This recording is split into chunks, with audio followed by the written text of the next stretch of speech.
السلام عليكم. اليوم غادي نقدموا لكم الفلون بالبيض. غنطيبوه في الدار.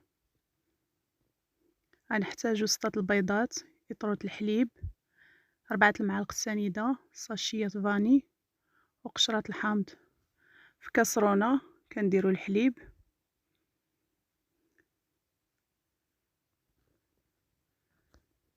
غنديروا عليه قشور الحامض،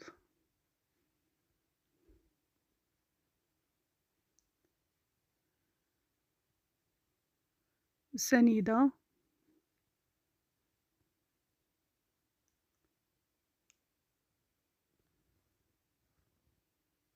ساشيه ديال فاني،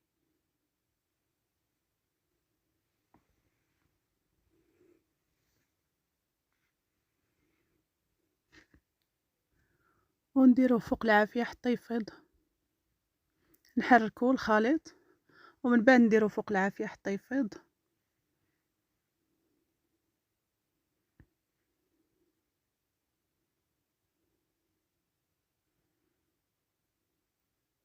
من بعد ما فاض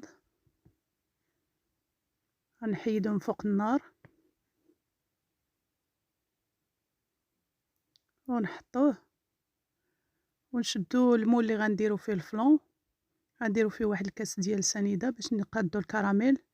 اللي ما غاديش يدير في هذا المول كبير ولا غيدير في مولات صغار، غيقاد الكراميل في شي كاسرونه. غنديرو سنيده ونخليوها حتى تذوب، ما نحركوها ما والو حتى تولي كراميل بهذا الشكل هذا. كنوزعوه على اطراف المول كله. ولا كنا دايرين مولات فرديين نفس الشيء، نقادوه في شي كاسرونه ونخويوه في المولات.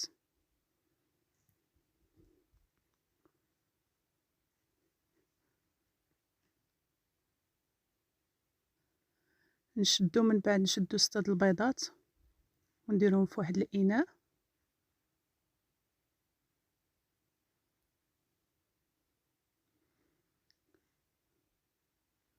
نزيدو عليهم ساشيات فاني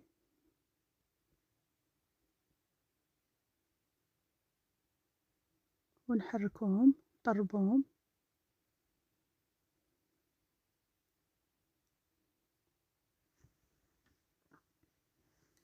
من بعد نزيدو الحليب اللي فيضنا وخلينا حتى برد تماما باش ما يطيبلناش البيض، ونصفيوه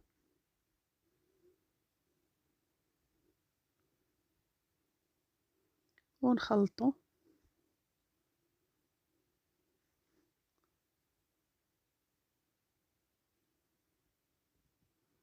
ونخويو في المول اللي درنا فيه الكراميل.